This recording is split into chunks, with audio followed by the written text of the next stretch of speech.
안녕하십니까, 레필입니다. 12월 6일 두산 에너빌리티 보도록 하겠습니다.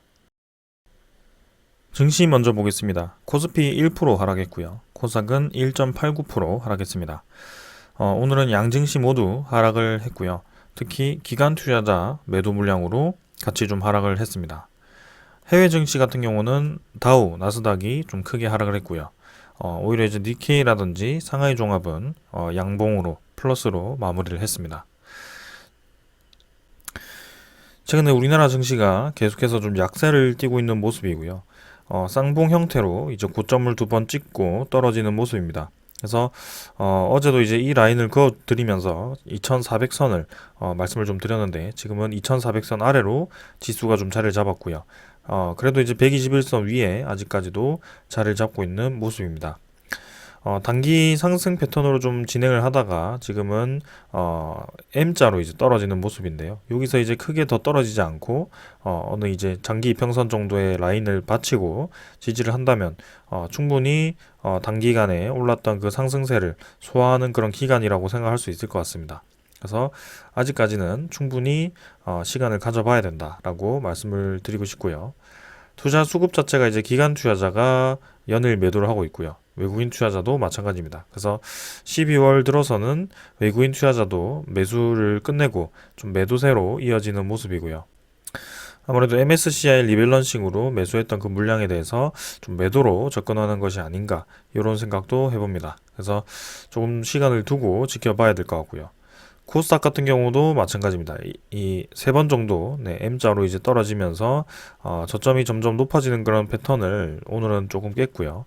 61선 자체를 받쳐주면서 진행하고 있지만, 아직까지는 이 61선을 받칠지 아니면 추가적인 하락이 나올지는 더 지켜봐야 되는 상황입니다.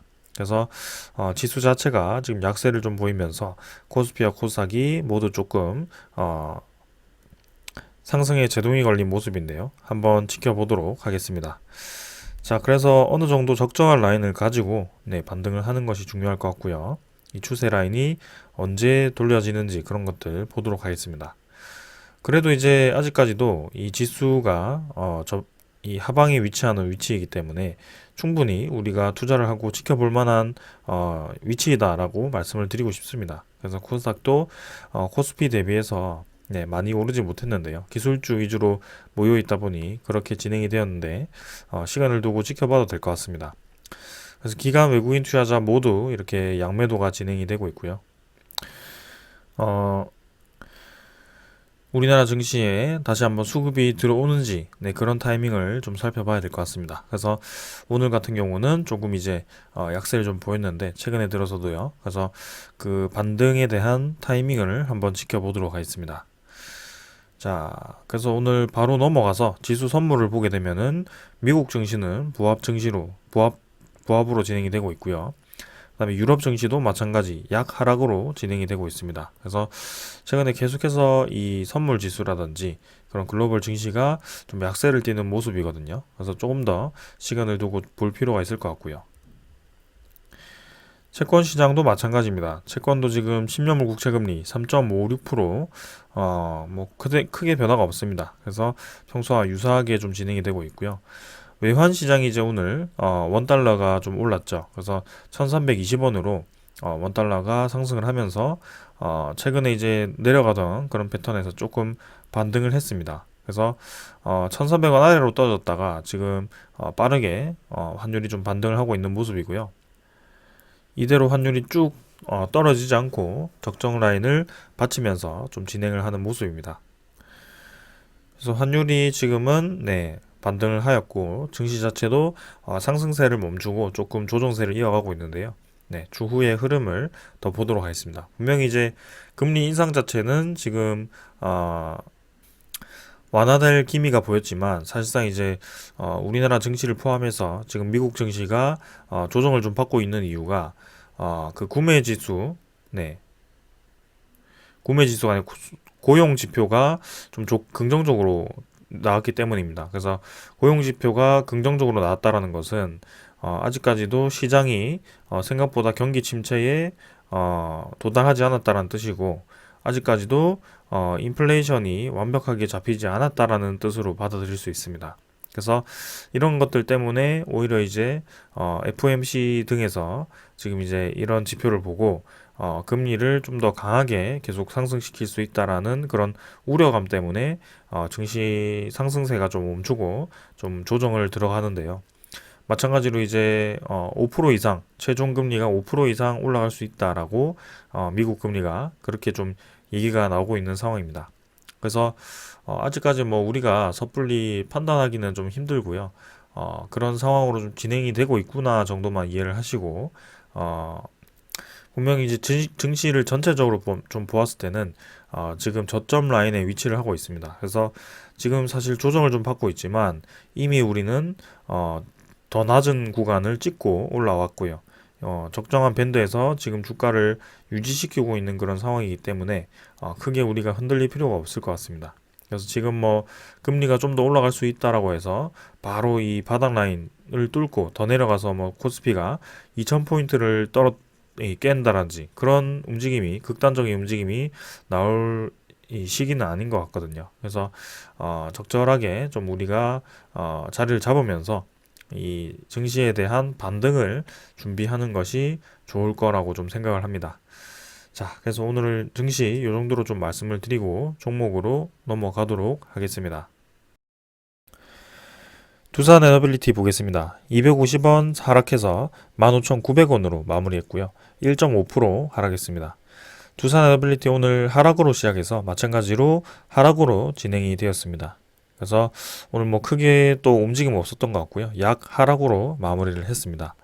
시간의 거래도 15,900원으로 동일하게 마무리를 좀 했고요. 시간의 거래량도 유사하게 크게 변화 없었습니다. 일별 거래량이 이제 250만 주 정도로 나오면서 지금 근래 들어서 거의 최저 거래량으로 또 진행이 되었습니다. 그래서 한 일주일, 2주일 동안 거래량이 지금 400만 주를 채 넘지 못하는 그런 상황이 계속 이어지고 있고요. 그만큼 두산 에너빌리티에 대한 이 패턴이 많이 수렴해 있다라는 뜻입니다. 그래서 매수 세력이 붙든 매도 세력이 붙든 뭔가 이 움직임이 있어야 거래량도 터지고 큰 변화가 생기는데요. 아직까지는 그런 움직임이 나오지 않고 있습니다. 그래서 거래량 자체가 계속 죽은 채로 지금 옆으로 서서히 떨어지면서 좀 진행이 되고 있고요. 고점이 지금 점점 낮춰지면서 저점도 낮아지면서 단기적으로는 조금 조정을 받는 그런 모습입니다. 이런 모습이 지금 두산 에너빌리티 뿐만이 아니고 사실상 이제 전체적인 코스피 모습입니다. 그래서 코스피에 대한 차트와 좀 유사하게 지금 흘러가고 있고요. 이 말은 두산 에너빌리티가 지금 개별로 움직이는 것이 아니고 증시에 대한 흐름과 굉장히 유사하게 지금 진행이 되고 있다. 그래서 종목 이 입장에서는 종목만의 특성으로 강세를 보이진 않고 있다. 이렇게 좀 말씀을 드리겠습니다. 그래서 조정 자체도 사실상 이제 이 종목 특성이 아니고 그냥 이 전체 지수 특성으로 좀 떨어진 거기 때문에 우리가 지금 이렇게 조정을 받는다라고 해서 두산 에너빌리티를 좀 부정적으로 볼 이유는 전혀 없습니다. 그래서 일단은 거래량이 많이 죽어 있고요. 여기서 거래량이 항상 죽어 있을 때는 거래량이 점진적으로 올라가면서 이런 좀 흐름을 깨는 상승세가 좀 나오는 것이 좋을 것 같습니다. 그래서 그런 흐름이 나올 수 있는지는 더 지켜봐야 될 것 같고요. 아무래도 횡보를 계속 하면서 지금 61선까지 좀 이 지수를 주가 자체를 좀 밀어붙이는 모습입니다. 그래서 21선, 5일선 조금 열심히 올라가다가 살짝 이제 꺾이는 모습인데요. 여기서 완벽하게 꺾이지 않고 그대로 밀어붙이는 그런 흐름도 한번 생각해 보겠습니다. 자, 그래서 이 패턴을 제가 뭐 꼭 이렇게 100% 진행이 된다라고 말씀드리지는 않지만 이전에도 아주 길게 하락을 하고 좀 V자로 올라가면서 상당 부분 반등을 한 다음에 좀 갑자기 이제 조정을 받으면서 이 상승세의 절반 정도를 급락시킨 적이 있었습니다. 그때도 거래량 자체가 뭐 크게 없었거든요. 그래서 그때 이후로 지금 21선이 열심히 골든크로스를 찍고 올라가다가 21선이 꺾이면서 61선 쪽으로 좀 수렴하는 그런 모습이 보이기도 합니다. 하지만 그 이후에 이제 급등을 시작하면서 이 두산 에너빌리티가 갑작스럽게 움직이는 모습이었거든요. 이번에도 좀 조정을 받고 있지만 충분히 저런 식의 시나리오도 있다라고 좀 말씀을 드리고 싶고요.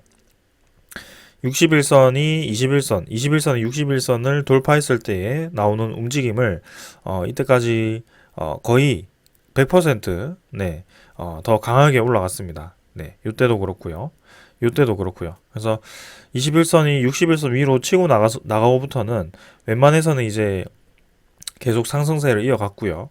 오히려 이제 21선이 61선으로 데드 크로스를 이루었을 때도 상당히 크게 좀 내려가는 모습이었습니다. 그래서 두산 에너빌리티의 패턴이 한번 올라가면 크게 올라가고 한번 떨어지면 크게 내려가는 그런 패턴이 계속 이어지고 있는 모습 때문에 그렇게 이평선이 골든 크로스, 데드 크로스의 움직임대로 진행이 된다라는 것이고, 이번에도 마찬가지입니다. 그래서 조금 조정을 받았지만 증시에 대한 흐름이 좀 좋지 않아서 떨어지고 있지만, 사실 증시도 지금 조정받을 만큼 받았거든요. 그래서 증시에 대한 흐름이 개선이 되면서 거래량 자체가 조금 실리기 시작한다면 두산 에너빌리티는 충분히 반등할 수 있다, 이렇게 좀 말씀을 드리고 싶습니다. 그래서 천천히 한번 지켜봐도 될 것 같고요. 지금 뭐 연말이 좀 지나고 12월 6일인데 좀 그렇게 별다른 움직임이 없다 보니까 산타랠리 좀 기대하다가 조금 이제 맥이 풀리는 느낌이지만, 그래도 분명히 흐름이 나올 수 있습니다. 그래서 일단 월봉도 저점을 찍고 이제 반등을 하였고요. 12월은 아직 끝나지 않았기 때문에 좀 더 지켜보도록 하겠습니다. 자, 그 다음은 이제 투자자 수급이고요. 투자자 수급은 기관 투자자 10만 주 매도했고요. 외국인 투자자가 33만 주 매수를 했습니다. 자, 외국인 투자자가 지금 계속 매수를 좀 이어가고 있고 이틀 연속도 매수를 했습니다. 기관 투자자는 매도를 했지만 뭐 평소에 매도하는 그런 이 기관 투자자가 주로 매도를 했고요. 최근에 이제 금융투자와 사모펀드 쪽에서 좀 매도를 주로 하는 것 같습니다. 근데 이제 연기금 투자자는 오늘도 이제 작지만 또 매수를 했고요. 4일 연속 매수를 하면서 계속 매수세를 이어가는 모습입니다. 그래서 수급에 대한 이 흐름 자체가 크게 나쁘지 않고요. 외국인 투자자가 지금 계속 매수를 하는데 제가 주목하고 있는 외국인 투자자가 있죠. 네, 그래서 이것도 바로 지금 살펴보도록 하겠습니다. 지금 며칠째 JP모간과 모간서울에 대해서 좀 강조를 드리고 있습니다. 아무래도 12월 9일자로 리밸런싱 되는 그런 움직임에 대해서 이 JP모간과 모간서울이 움직이고 있다라고 계속 말씀을 좀 드리고 있고요.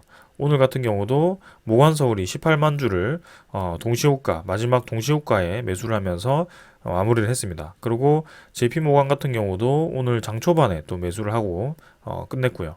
그래서 계속 이 JP모간, 모간서울이 매수를 진행을 하고 있는 모습입니다. 그래서 20일 평균을 내봤을 때 20일 동안 JP모간은 160만 주를 매수했고요. 모간서울은 60만 주를 매수를 했습니다. 그래서 이 두 증권사가 합쳐가지고 220만 주를 매수할 만큼 상당히 이제 최근에는 공격적으로 좀 매수를 하는 모습이고요. 최근에 이 거래량 자체가 크게 없다라고 계속 말씀을 드리고 있는데, 거래량을 죽인 채로 계속 크게 주가를 올리지 않은 채로 매수를 하고 있다는 거죠.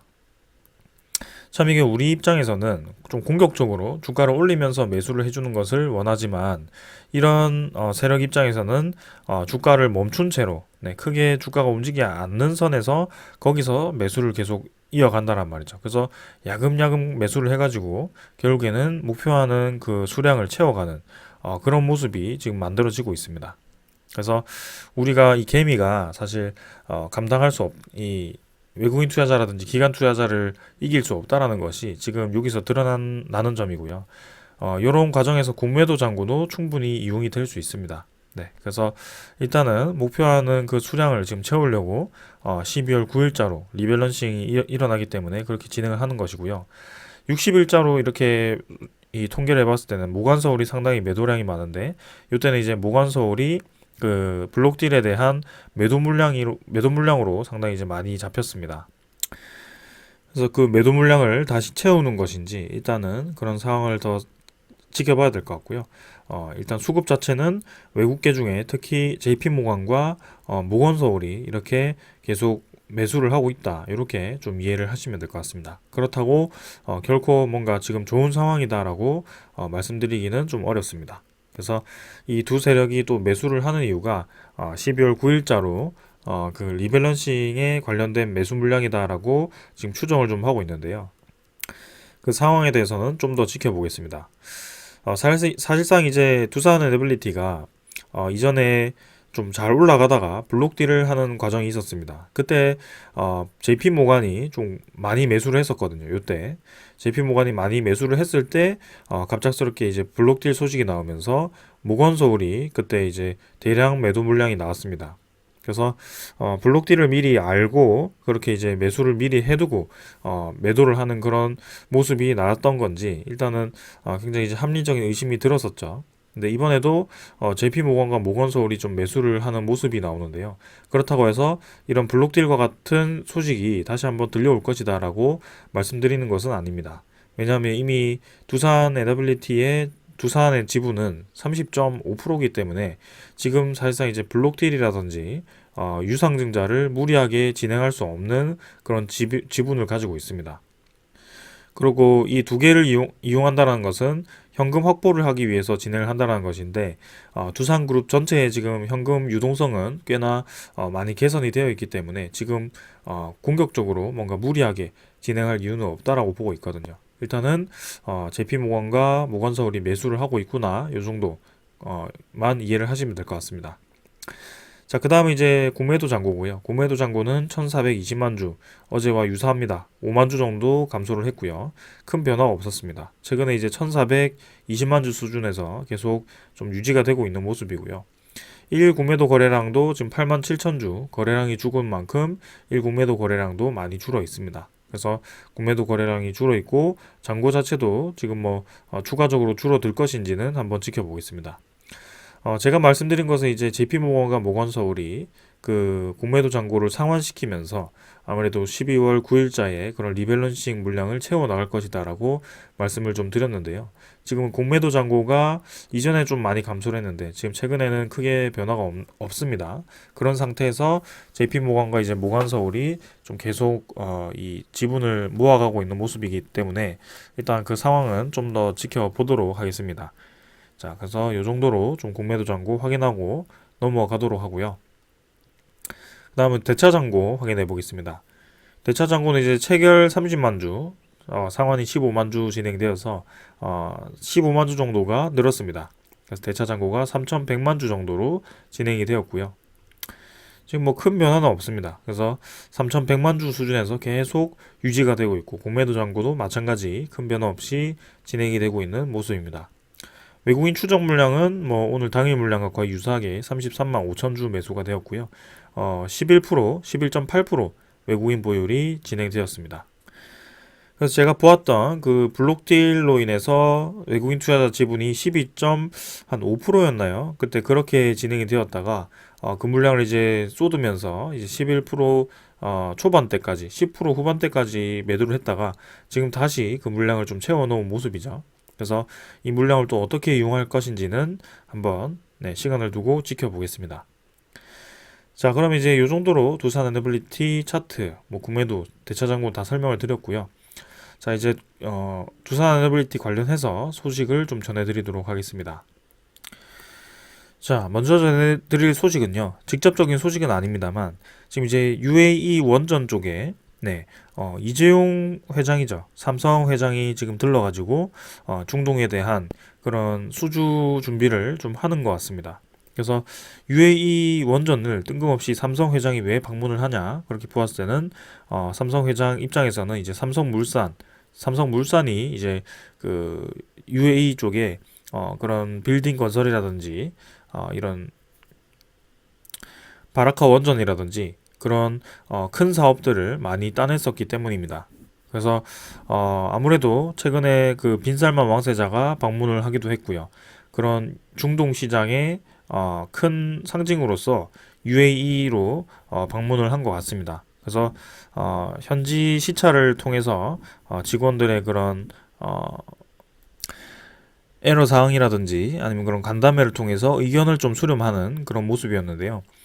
아무래도 앞으로 중동 시장에 그런 건설 발주가 많이 진행될 것을 예상하고 미리 이렇게 시찰을 하는 것이 아니었을까라는 생각이 좀 듭니다.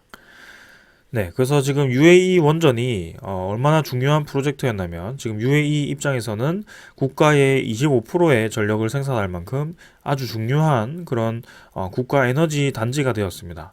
네, 국가 전체의 25%면 엄청난 수준의 지금 발전량이고요.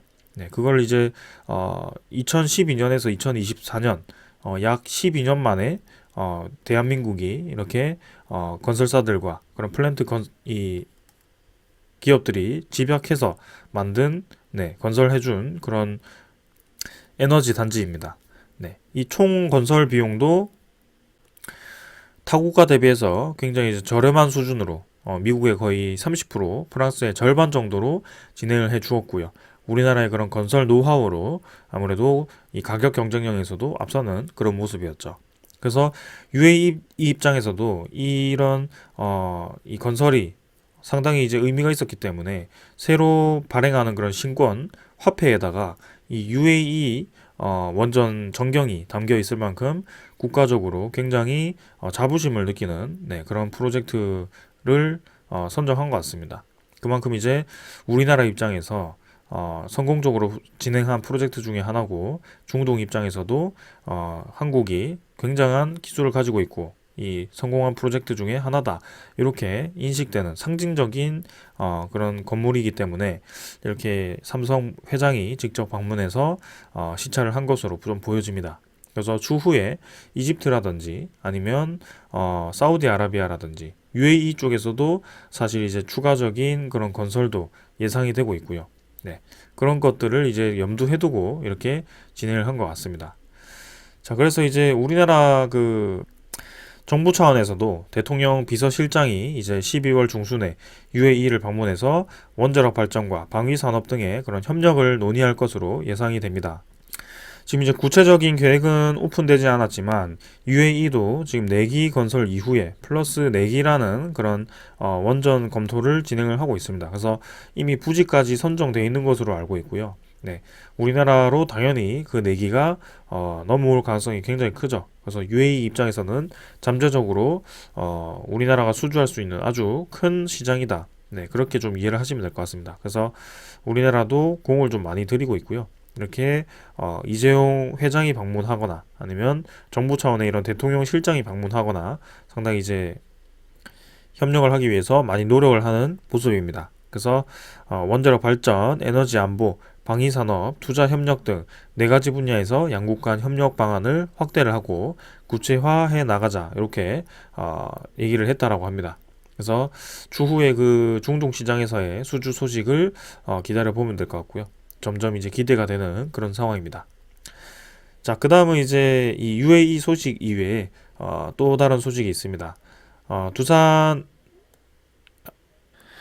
소식을 직접 전해드리기 전에 이렇게 먼저 한국과 베트남이 이제 디지털 그린 에너지 협력을 강화한다라고 되어 있습니다. 그래서 오늘 네, 베트남 주석이 방문을 하면서 우리나라와 그런 여러 가지 MOU 체결을 진행을 했고요. 최근에 이제 사우디도 그렇고 베트남도 그렇고 지금 계속해서 타국가에서 좀 우리나라를 방문하면서 좀 여러 가지를 어필을 하는 것 같습니다. 그 이유 중에 하나가 우리나라가 세계 최강의 그런 건설 제조, 네, 건설 제조, 네, 그쪽으로 역량이 굉장히 뛰어나기 때문인데요. 거기에 이어서 신재생에너지와 같은 그런 플랜트 건설 역량이 굉장히 뛰어나기 때문입니다. 그래서 국가 입장에서는 지금 에너지 패러다임이 대변환이 일어나는 그런 시대적인 그런 흐름에 따라서 좀 많은 이 건설과 플랜트를 해야 되는 입장이라면 우리나라와 같은 이런 사업 파트너가 굉장히 적합할 것으로 예상이 됩니다. 그래서 직접 저렇게 그런 국가들의 총수들이 우리나라를 방문을 하면서 좀 이런 에너지 플랜트라든지 아니면 디지털이라든지 네, 그런 쪽으로 계속 교역을 협력하기 위해서 이렇게 방문을 하는 것 같습니다. 그래서 선점을 하기 위한 움직임이라고 좀 봐도 될 것 같고요. 우리나라 입장에서는 내년에 그리고 추후에 건설 플랜트 이쪽 산업이 상당히 많이 뜰 수 있겠다라고 생각이 드는 대목이죠. 그래서 지금 에너지 플랜트 관련해서 내용을 좀 전해드리면 우리나라 대표자로 이제 한화에너지 사장이 이제 발표를 했다라고 하고요. 베트남은 단순히 에너지 전환을 넘어서 기후 변화 대응, 그다음에 에너지 안보, 그다음에 저가 에너지 경기 부양을 도모하고 있는 만큼 변동성이 적고 발전량을 조절할 수 있는 액화 천연가스 LNG 활용이 굉장히 도움이 될 것이다라고 내다봤다라고 하죠. 그래서 한국의 에너지 산업은 인프라 투자와 건설 경험, 연기금을 활용한 그런 금융 투자 여력, 그리고 LNG, 태양광, 수소, ESS 등 다양한 에너지원에 대해서 솔루션을 보유를 하고 있다. 그래서 장기적인 베트남 에너지 전환 정책에 기여를 할 수 있을 것이다라고 강조를 했다라고 합니다. 자, 그래서 베트남 하면은 지금 두산 중공업 시절에 그런 플랜트 경험이 굉장히 많습니다. 그래서 화력 발전이라든지 그런 수력 발전, 붕황 화력 발전소를 지금 짓고 있기도 하죠. 그래서 두산 중공업 시절에 상당히 이제 베트남과 긴밀한 협력을 가지고 있는 두산이었는데요. 지금은 이제 LNG, 수소, ESS, 태양광 모두 두산 에너빌리티가 진행을 할 수가 있습니다. 그래서 추후에 베트남과의 그런 협력 관계도 상당히 또 새롭게 신재생, 친환경 에너지로 또 전환이 될 수 있다라고 말씀을 드릴 수 있을 것 같습니다. 자, 그런 면에서 이제 이 기사를 좀 보겠습니다. 이번에 이제 두산이 베트남의 풍력 발전 기술 이전을 추진을 하고 있는데요. 정연인 두산 에너빌리티 사장이 12월 5일 베트남 주석과 면담을 했다라고 합니다. 그래서 풍력 발전 협력에 대해서 논의를 했고 두산비나 투자 전략을 전환할 수 있다라는 예고를 했다라고 합니다. 자, 그래서 내용을 보시면은 두산이 풍력 발전 기술을 베트남에 이전하는 방안을 검토하고 있다고 합니다. 베트남 정부가 풍력 발전 등 신재생에너지 산업 육성에 전력을 기울인 만큼 해당 시장을 선점하기 위한 전략이라고 하죠. 그래서 두산 에너빌리티 사장이 베트남 국가주석과 면담을 갖고 풍력 사업 협력 등을 논의를 했다고 하고요. 한국의 발전된 풍력 발전 모델을 베트남에 적용하는 쪽으로 투자를 전환하고 있다. 한국의 발전된 풍력 발전 모델이 8메가와트, 최근에 두산 에너빌리티가 8메가와트급 조속 유량을 감안한 그런 모델이죠. 그래서 8메가와트급, 사실 이제 유럽 쪽에서는 이제 14메가와트, 15메가와트급, 뭐 12메가와트급까지 개발이 되어서 8메가와트급이면 좀 애매하지 않느냐라는 소식도 있었는데요.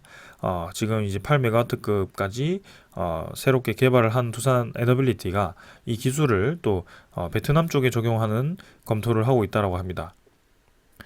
그래서 주석이 이제 두산이 녹색 청정 에너지 솔루션을 공동으로 구축하고 베트남이 지속 가능한 개발 목표를 실현할 수 있도록 지원하기를 기대한다.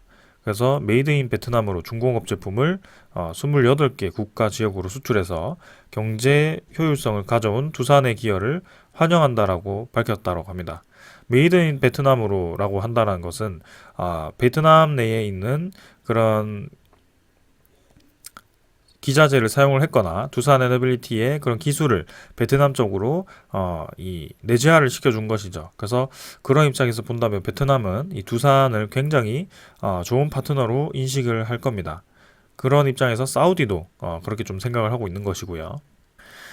그래서 베트남 쪽에 이제 풍력 발전을 준비하기 위해서 이미 두산 에너빌리티는 오래 전부터 좀 그 준비를 하고 있었습니다. 그래서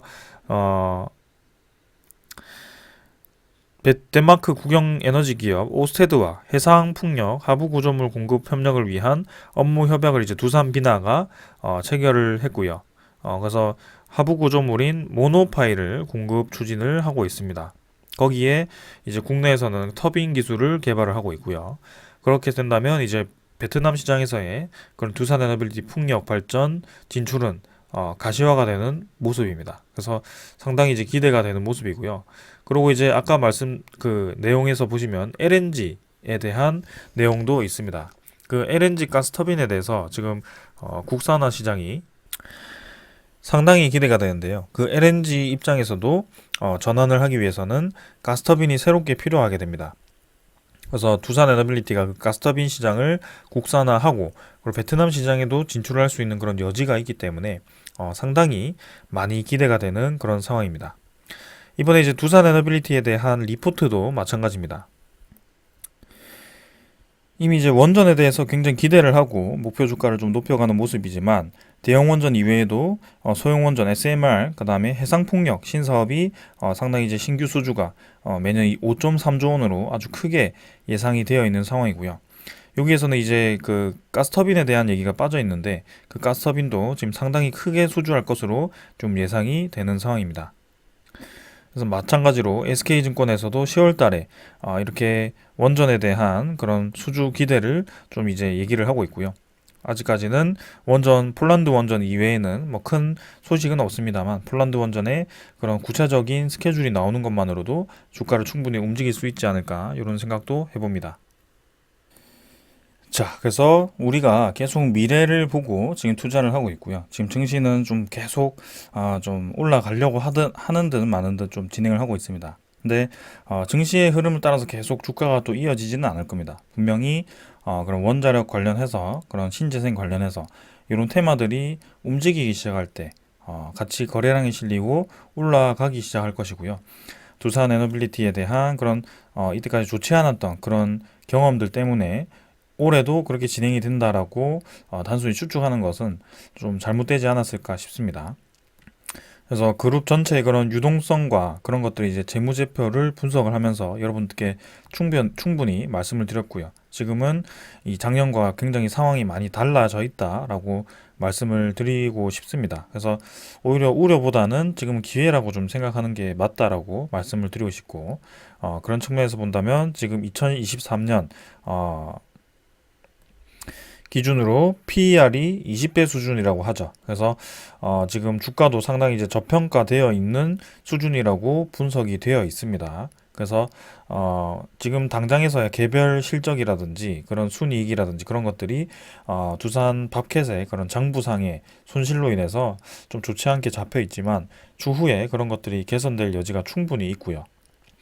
그리고 두산 에너빌리티가 진입할 수 있는 이 시장 자체가 무궁무진하게 지금 커지고 있다는 것이 정말 큰 기회라고 생각을 합니다. 그래서 예를 들어 두산 에너빌리티뿐만이 아니고 그런 메타버스 관련 종목들 있죠.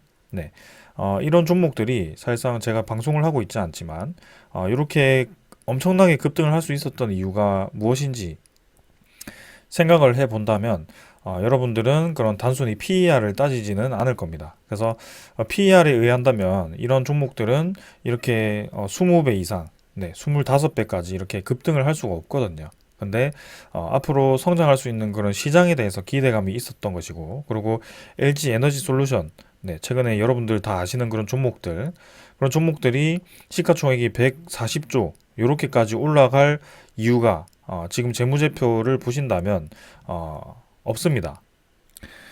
그래서 오히려 이제 지금 수익을 기준으로 해서 PER을 계산하기 때문에 그렇게 오류가 나는 것이고 사실상 선행지수 수주잔고 374조죠. 배터리 374조라는 그런 수주잔고가 있기 때문에 LG 에너지 솔루션의 기대감으로 그렇게 진행이 되는 것입니다. 그렇게 보았을 때 이 두산 에너빌리티에 대한 수주 잔고도 지금 계속 늘어나고 있는 추세고요. 앞으로 대한 그런 시장성을 생각한다면 이 수주 잔고가 계속 늘어날 전망입니다. 그래서 이렇게 계속 제가 긍정적인 얘기를 드리는 것이고 지금 주가가 싸다라고 계속 말씀을 드리는 겁니다.